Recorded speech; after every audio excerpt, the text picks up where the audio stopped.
깨우치시는 주님이란 제목으로 같이 함께 말씀을 나누겠습니다. 오늘 본문 말씀을 보면 드보라 사사가 죽고 이스라엘 백성들이 다시 하나님 앞에 악을 행하고 또 범죄함으로 하나님께서 7년 동안 이스라엘 백성들을 미디안 손에 넘기시는 모습을 기록하고 있습니다. 하나님의 말씀으로 이스라엘 백성들을 지도하던 드보라 선지자가 죽었습니다. 그래서 40년 동안 드보라 선지자를 통해서 이스라엘 땅에 평화가 있었는데요. 그런데 드보라 선지자가 죽고 나니까 다시 이스라엘 백성들이 하나님을 떠나고 범죄하기 시작합니다. 가나안 민족들의 죄악된 풍습과 또 종교를 따라서 살고 하나님을 떠나는 일들이 다시 시작되었습니다. 그래서 하나님께서 이스라엘 백성들을 돌이키시기 위해서 미디안의 손에 그들을 넘기시는 모습을 오늘 본문이 기록되고 있습니다. 오늘 본문 2절을 보면 미디안의 손이 이스라엘을 이긴지라 이렇게 기록하고 있는데요. 이것은요, 미디안이 강해서도 아니고 또 이스라엘 백성들이 약해서도 아닙니다. 하나님께서 이스라엘 백성들을 미디안의 손에 넘기셨기 때문에 이렇게 되는 거죠. 그럼 여러분, 왜 하나님께서 이스라엘 백성들을 미디안의 손에 넘기셨을까요? 이스라엘 백성들을 다시 가르치시기 위해서. 그런데 오늘 본문 말씀을 보면 이스라엘 백성들이 미디안의 공격을 피하기 위해서 산의 웅덩이와 굴과 산성을 자기들을 위하여 만들었다라고 기록하고 있습니다. 여러분 2절 말씀을 한번 다 같이 읽어볼까요? 미디안의 손이 이스라엘을 이긴지라 이스라엘 자손이 미디안으로 말미암아 산에서 웅덩이와 굴과 산성을 자기들을 위하여 만들었으며. 네. 네. 이스라엘 백성들 스스로의 힘으로 미디안의 공격을 막아내 보려고 힘을 썼다라는 겁니다. 자기들이 어떻게 해서든지 이 미디안의 공격을 막고 스스로를 보호하기 위해서 애썼다라는 것을 보여주는 거죠. 그런데 여러분 어떻게 되었습니까? 3절에서 5절까지 말씀을 보면 그것이 아무 소용이 없었다라는 것을 알 수 있습니다. 이스라엘 백성들이 자신들의 힘으로 스스로를 보호하려고 했지만 아무 소용이 없었다라는 거죠. 미디안 백성들이 이스라엘 백성들이 파종할 때가 되면 아말렉과 또 동방 사람들과 함께 올라와서 이스라엘 백성들을 칩니다. 진을 치고 가사에 이르도록 토지 소산을 멸하고 이스라엘 가운데 먹을 것을 남겨두지 아니하며 양이나 소나 나귀도 남기지 아니하니 이는 그들이 그들의 짐승과 장막을 가지고 올라와 메뚜기 떼같이 많이 들어오니 그 사람과 낙타가 무수함이라 그들이 그 땅에 들어와 멸하려 하니. 얼마나 이 미디안 백성들이 많이 올라왔는지 메뚜기 떼가 올라온 것처럼 그렇게 표현을 합니다. 이 메뚜기 떼는 이제 우리가 말씀을 통해서도 알지만 메뚜기 떼가 오면 정말 모든 것이 다 상하게 됩니다. 특별히 이 나무나 식물들 같은 경우에는요, 다 갉아먹기 때문에 남는 게 없을 정도로 그렇게 큰 심각한 피해를 입히는데요. 그만큼 미디안의 군대가 이스라엘에게 큰 피해를 입혔다라는 것을 본문이 표현하고 있습니다. 그럼 여러분 왜 이런 일들이 일어날까요? 하나님께서 미디안의 손에 이스라엘 백성들을 넘기셔서 이들이 이 미디안의 군대에 의해서 완전히 이렇게 곡식도 다 빼앗기고 가축도 다 빼앗기고 정말 남는 게 먹을 게 없을 만큼 남는 게 없을 만큼 다 그렇게 다 빼앗기고 노략질을 당하고 또 그런 피해들을 입게 되는 이유가 뭘까요? 이스라엘 백성들이 자기들의 힘으로 문제를 해결하려고 스스로를 붙잡기 때문에 그렇습니다. 지금 우리 오늘 본문에서 하나님께서 미디안의 손에 이스라엘을 넘기셨다라고 말씀하고 있어요. 그죠? 그렇기 때문에 이 일은 하나님께서 주관하고 계신 거거든요. 예. 그래서 이 일이 그쳐지기 위해서는 우리 힘을 가지고, 내가 가지고 있는 힘 가지고 이걸 어떻게 해봐야지라고 해서 스스로 무언가를 해서 될 수 있는 일이 아니라는 거예요. 그렇기 때문에 결국에는 하나님을 붙잡아야 이 문제가 해결이 되는 거예요. 그런데 이스라엘 백성들은 그러지 않았다는 거예요. 자기 힘으로 이 미디안의 군대를 막아보려고 어떻게 해서든지 애를 썼다라는 거죠. 근데 점점 어떻게 됩니까? 자기 힘을 붙잡으면 붙잡을수록 미디안의 군대는요 더 강력해집니다. 그러니까 점점 더 어려워지는, 문제가 해결되기보다 점점 더 문제가 심각해진다는 거예요. 그래서 결국에는 이스라엘 백성들이 하나님을 붙잡으니까 문제가 해결되기 시작한 거예요. 오늘 본문에 보면 7년 만에 이스라엘 백성들이 다시 하나님을 찾고 부르짖었다라고 기록합니다. 6절 말씀을 함께 보겠습니다. 이스라엘이 미디안으로 말미암아 궁핍함이 심한지라 이에 이스라엘 자손이 여호와께 부르짖었더니. 본문 말씀을 보면은요, 모든 것이 다 사라지고 나니까, 이제 궁핍해지고 나니까 그제서야 이스라엘 백성들이 여호와를 부르짖었다 이렇게 기록하고 있습니다. 네. 여러분, 하나님을 붙잡으면 이렇게 7년 동안 이런 고통 가운데서 살 필요가 없습니다. 그런데 이스라엘 백성들이요, 자기 힘만 믿고 자기만 의지해서 하나님을 붙잡지 않고 7년을 버티고 버틴 거예요. 그러다 보니까 결국에는 남는 건 아무것도 없이 이제 겨우 정말 목숨만 연명해서 드디어 하나님을 찾고 있는 이런 상황이 벌어지는 거죠. 여러분, 오늘 저와 여러분들이 우리의 삶에 어떤 문제가 있을 때 내 힘을 의지하는 것이 아니라 하나님을 붙잡을 수 있기를 소망합니다. 네. 우리는 이미 우리의 삶의 힘과 능력이 하나님이라는 걸 알고 계세요. 아멘이십니까? 네. 우리가 삶을 살아갈 때 우리의 삶의 도움이 하나님이시고 우리의 삶의 능력이 하나님이십니다라는 믿음의 고백을 가지고 살아갑니다. 그런데도 불구하고 우리가 하나님을 붙잡지 않고 내 힘을 의지하고 있고 나를 붙잡고 살아가고 있다면 그거보다 더 어리석고 무지한 모습은 없을 거예요. 근데 이스라엘 백성들이 그랬다라는 겁니다.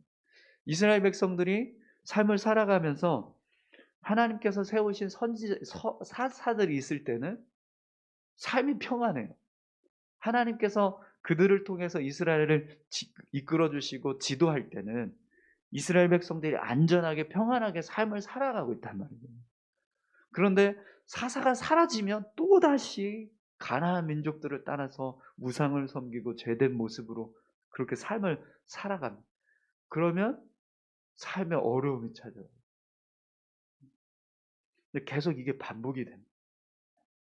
하나님이 우리 삶의 능력이 되시고 우리를 보호하시는 분이시다라는 걸 계속해서 사사들을 통해서 또 하나님의 은혜를 통해서 경험하는데 이스라엘 백성들은 자꾸만 그걸 내려놓고 자기 힘만 의지하거나 아니면 가나안 민족들을 따라가는 그런 일들이 계속 반복된다는 거죠. 네.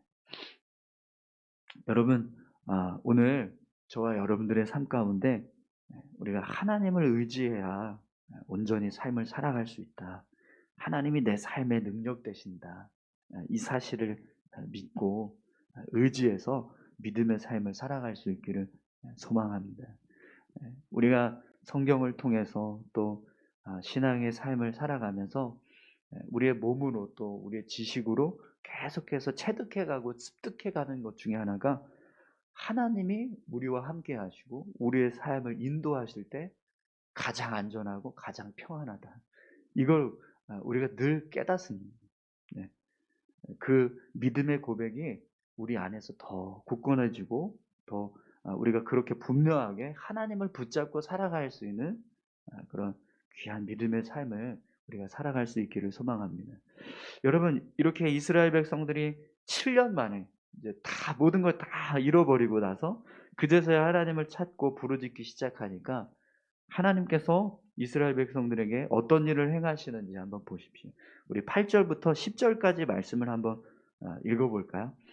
여호와께서 이스라엘 자손에게 한 선지자를 보내시니 그가 그들에게 이르되 여호와께서 이같이 말씀하시기를 이스라엘의 하나님 내가 너희를 애굽에서 인도하여 내며 너희를 그 종되었던 집에서 나오게 하여 애굽 사람의 손과 너희를 학대하는 모든 자의 손에서 너희를 건져내고 그들을 너희 앞에서 쫓아내고 그 땅을 너희에게 주었으며 내가 또 너희에게 이르기를 나는 너희의 하나님 여호와이니 너희가 거주하는 아모리 사람의 땅에 신들을 두려워하지 말라 하였으나 너희가 내 목소리를 듣지 아니하였느니라 하셨다 하니라. 아멘.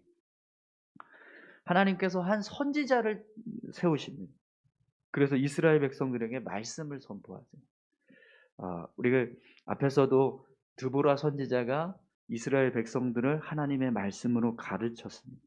그래서 다시 이스라엘 백성들을 회복시키시고 삶을 돌이킬 수 있게 하셨는데 이번에도 또 마찬가지로 하나님께서 선지자를 먼저 보내세요. 그래서 말씀으로 그들을 가르치고 계십니다.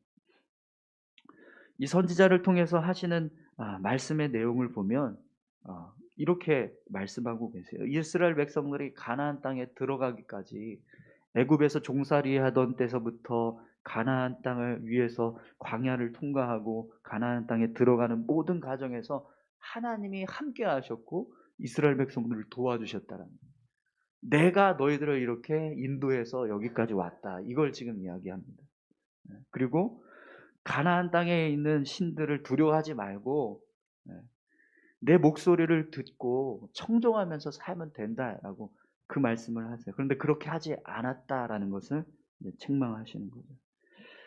여러분, 하나님께서 말씀을 주시는 이유는요. 말씀이 들어가야 온전히 우리가 변화되기 때문에 그렇습니다.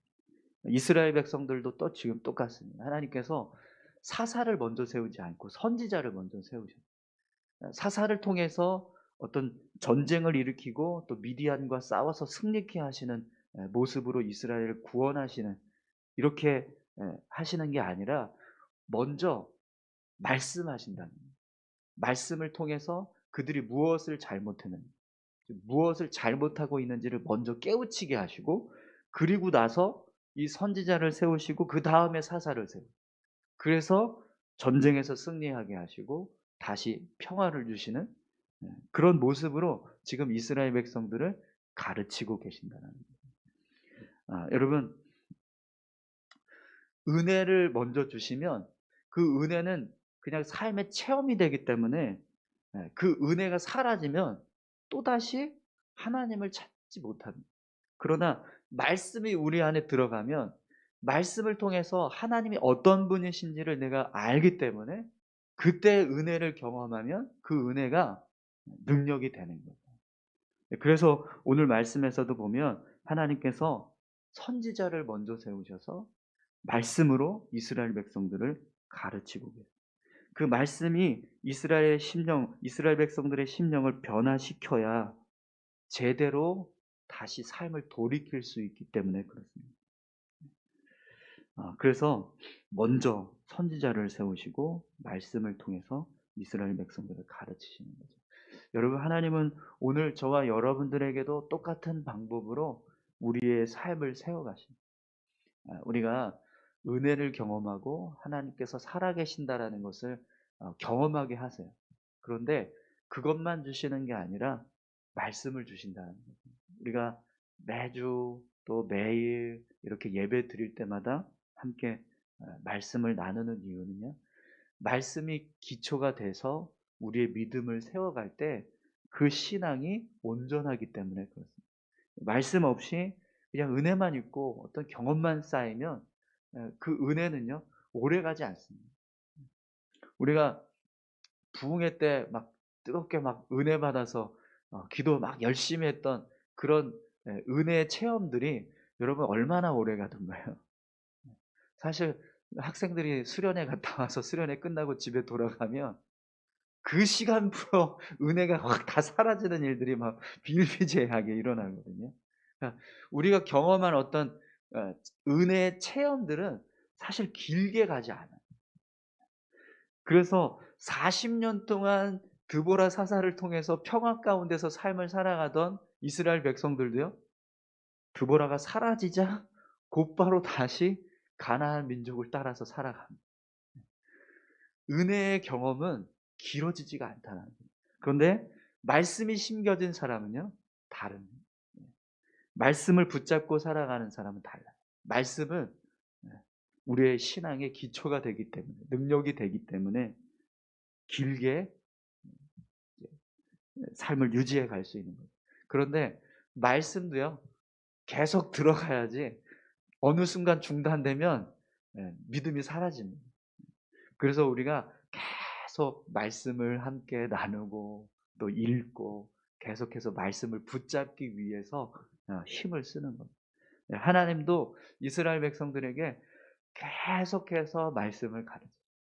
하나님께서 어떤 분이신지 또 어떻게 역사하고 계시는지 말씀을 통해서 이스라엘 백성들을 계속 가르치신다는 거예요.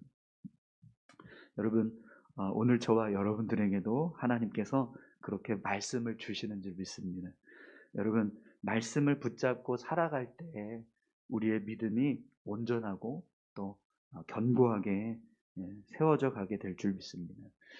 오늘 말씀을 통해서 이스라엘 백성들을 가르치고 계시는 이 하나님의 모습, 오늘 하나님의 그 마음을 우리가 이해해서 내 영혼을 가르치시기 위해서 또 우리에게 말씀을 허락해 주셨고 또 그 말씀을 붙잡을 때 내가 온전한 믿음으로 세워질 수 있다라는 사실을 여러분 기억하시고 말씀 의지해서 살아가는 저와 여러분들이 다 되시기를 바랍니다. 우리 다 같이 함께 이 시간 기도하시겠습니다. 함께 기도하실 때요. 여러분 우리 힘 의지하고 내 힘 붙잡으면 문제는 더 심각해집니다. 그러나 하나님을 붙잡으면 우리의 삶의 문제가 해결되는 역사가 나타나게 되는 줄 믿습니다. 그런데 우리가 하나님을 붙잡기 위해서는요, 우리 안에 말씀이 있어요. 하나님의 말씀이 있어야 하나님이 내 삶의 능력이 되시고 또 내 삶을 인도하시는 분이심을 우리가 깨달아서 하나님을 붙잡게 되는 그런 믿음의 모습들이 이루어지게 될 줄 믿습니다. 이 시간 우리 안에 말씀이 부어지게 하시고 또 말씀을 통해서 우리의 믿음이 세워지게 해달라고, 그래서 하나님을 더 붙잡고 의지하면서 살아갈 수 있는 믿음의 사람들이 될 수 있게 해달라고 우리 다 같이 함께 기도하겠습니다. 하나님 아버지 감사합니다. 이스라엘 백성들이 하나님을 잊어버리고 또 가나안 민족을 따라서 삶을 살아갑니다. 또다시 죄가 임하고 또